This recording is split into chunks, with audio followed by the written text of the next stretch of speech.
best. You can be the King Kong banging on your chest. Green horses, a tracer. Najar is quick into a short lead. Dandino now let loose by Ryan Moore. And on the outside is Sun Tracer, who's right with Dandino. But it's Dandino. Dandino to win it from Sun Tracer. Najar third, Code of Conduct was fourth. Dandino, Ryan Moore for Australian Thoroughbred Bloodstock and Marco Botti. They've won it again. Hi Pete and welcome to Manning Tree Park for this week's edition of ATB TV. Yeah, the boss has deserted us again, Liz, but it's probably the better two of the trio. Oh, this is where all the work's getting done, isn't it? Exactly, yes. He's off interstate having a look at horses and gallivanting around the Hunter Valley, so cheerio to Darren up there. Yeah, I just noticed, had a bit of a look and a bit of footage here of Dandino just being the boss in his paddock next to the house. He's still negotiations going on there, Liz, for stud duties for the lad, but yes, nothing finalised still as yet, but getting close. But we're enjoying having him here, so I'll be sad to see him go. yeah, he's certainly he's probably made this his home, isn't it? So it's certainly going to be some tears when the boy leaves, I can imagine. Very, very much loved around the property. We'll go into last week's runners list. We've continued on with our good little run lately. I think it's a dozen odd winners in about 30 odd days, and Stringer Bell joined that list with a terrific win at Cranbourne last Friday. That was an amazing run, quite an explosive finish, and most impressive. Yeah, I thought in the run he just looked like he might have been a lot buried back on the rail, but the wizard, Johnny Allen, how good's he going for us? That was a great ride, Johnny, well done indeed. Yeah, I think his last three rides, 3 winners, so it's going on. Certainly there's no disadvantage getting Johnny on any of our horses, and it's great to see. Did you venture to Caulfield next day, Liz? No, Firehouse Rock? No, I think Chris was in charge that day. So much improved run. The blinkers back on, and probably wasn't going to win. So I'm saying maybe if we'd drawn a barrier, we were a chance to win. I think the better horse won on the day, but second, great improvement. Yeah, for sure. And the master craftsman of Darren Weir and just leaving the blinkers off, trying to just reinvigorate his mind again. Yes. You could say it worked, just beat by a better horse. That's it. I think, that was where his plan was, to keep those blinkers off for a few runs. He just, I don't know if he thought too much or not enough, that horse, but when the blinkers were on, if he hit the lead before the 100 out, dropped the bit and was all over. So I think it certainly worked. He certainly went true to the line, and he had something to chase too. Finished off nicely, so hopefully we can just find something similar down the track. The offshoot to that is second wasn't too bad, because it was, I think, about 45,000. It was a $250,000 race. So it's good as any sort of Saturday win. Great. Next day I actually went to Terang. We had Falago. This was a secondary thought in running him in Terang, because he'd been doing pretty well after the Mornington Cup, and we just needed something prior to Warrnambool. Yes, it was originally planned not to run him before Warrnambool, but put a bit of condition on, and I think we thought he'd better get another run under his belt before Warrnambool. So Warrnambool Cup is the grand final. We didn't have any huge expectations, even though he did start favourite. Did get caught on the rail. I don't know. Everyone's saying it was not a bad run. I was a bit sus on the ride. I spoke to a couple of the form experts from down Warrnambool, and they're saying he should have run a clear second. He's been beaten a length for third, and he had no luck at all up the straight. Like, basically never got a crack at him. So had him in an awful position. Yeah, and look, I suppose the best case out of that is he pulled up well. He's had that extra run. We're only, it's 15 days for the Cup, so if we get a little bit of rain, Liz. That's it. Send it down, Huey. We'll be right in the mix at the Warrnambool Cup. Let's hope so. Same day was Pakenham, and I think Darren went to Pakenham. We had Roan Chevelle, who ran 6th, and by all reports just didn't like the kickback from the synthetic. So that is probably a rule of line through that. We'll get her back on the turf. She's going really well before that. So that's it. And I think you just don't know until you try a horse on these synthetic tracks whether they handle them or not. There's no rhyme or reason. It's a big enough step up from maiden class into the 64, let alone not having a surface that suits you. So we'll forget about that, and she'll race again shortly.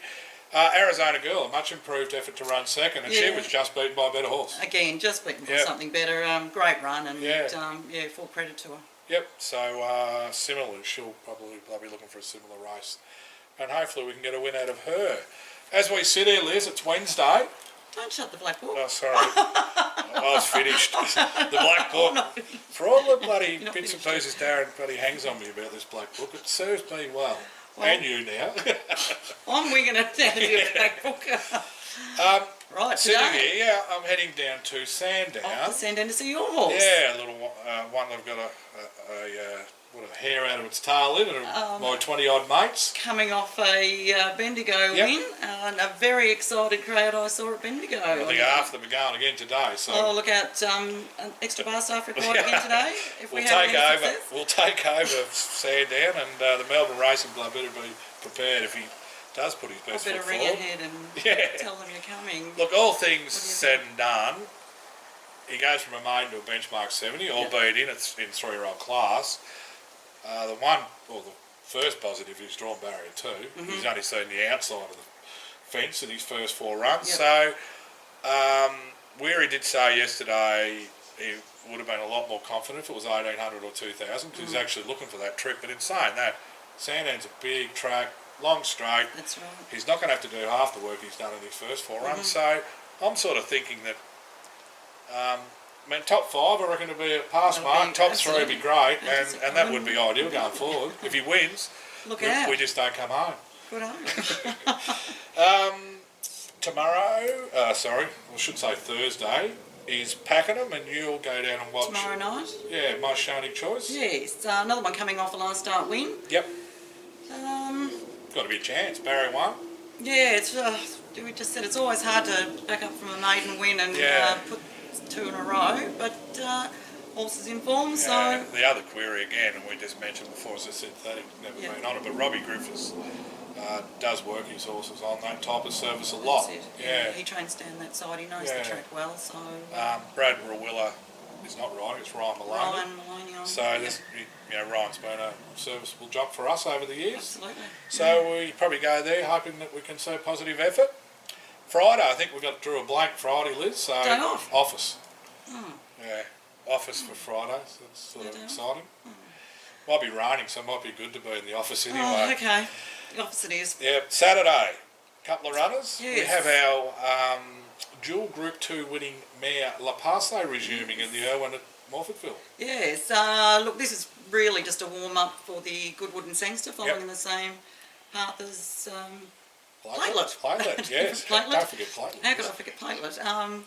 Following that same track along, so whatever she does on Saturday will be just setting her up nicely for those 2 Group 1 I know, Darren Ware said that she will certainly benefit from the run. She's, as I tuck my belly in, she may have a little bit of a belly there at the moment. She might just need the fitness in that run. And Rose Hill, we've got Rockalicious going on. Yeah, talk about rain. This is a mare that needs rain, but her 2 runs have been terrific, but Chris Waller just says that she's links better when it's a bit of cut in the track. Third up, I mean, like I said, I don't know what the weather's going to be like at Sydney, but if there's any chance of any rain, she'll be certainly hard to beat. Right in it, so that covers Saturday.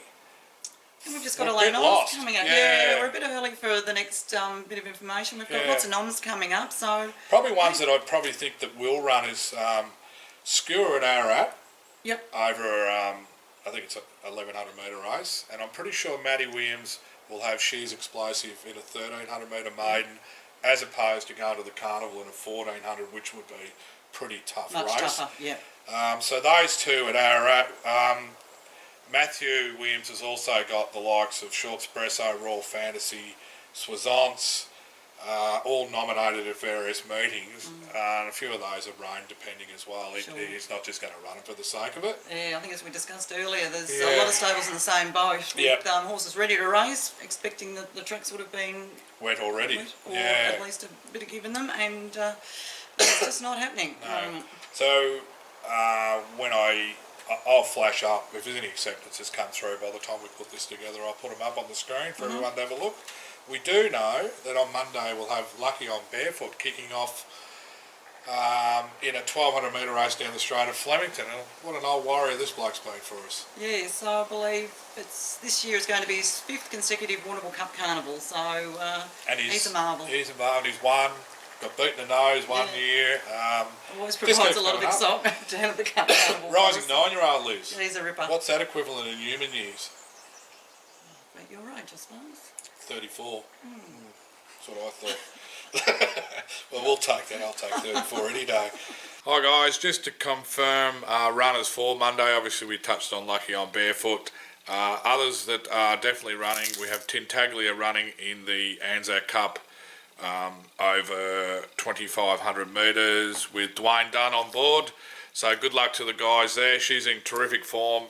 Obviously a step up to better grade, but she's well and truly earned that chance. So best of luck there, as I said. Guest of honour, the Hayes Camp have not accepted with a 1,700 metre race for him. Benny Mallam on again. Drawn 11, it's a little bit weather dependent. They have got 3 or 4 races picked out in case they do not run on Monday, but at this stage he goes around. And we head to the country on Monday as well with Galileo's Pearl from the Mick Kent stable. He runs at Maui, obviously had 2 pleasing runs first, 2 runs this prep, 2,050 metre, 0 to 58. It looks a great race for him. And Jackie Berryman takes the ride there. She does a fair bit of riding for Mick Kent, and I think she's ridden for us in the past a few years ago when she was an apprentice. Jackie's forte is on front running type horses, so the horse should suit her, and hopefully we have a good result there.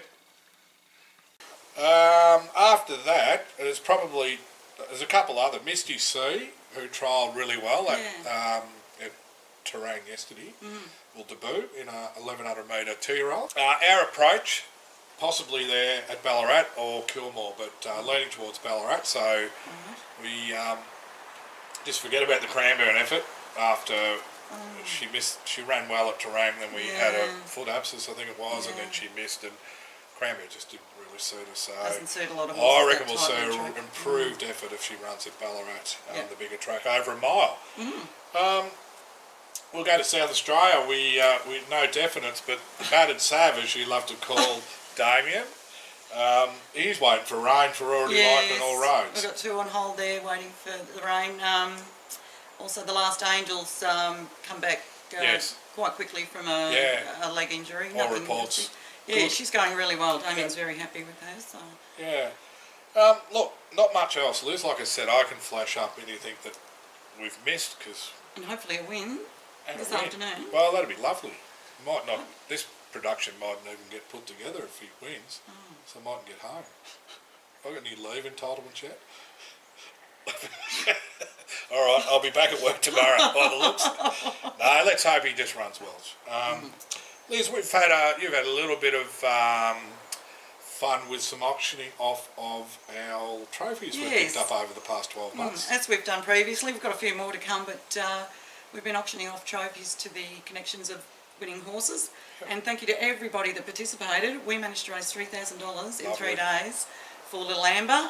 If you haven't read Amber's story, I think it's somewhere on our website. Yeah, and I'll just pop a bit up on the screen just to show people. Very deserving cause, and really appreciate all the owners' support of Amber.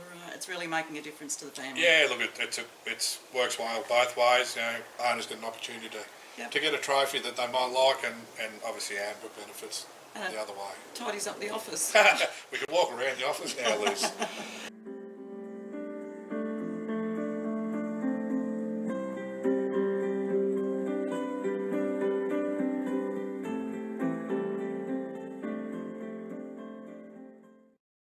Look, I haven't got much more to add. I don't think we've missed anything. And if we have missed any runners, they'll be up on the screen. But I'm sure you'll hear about it.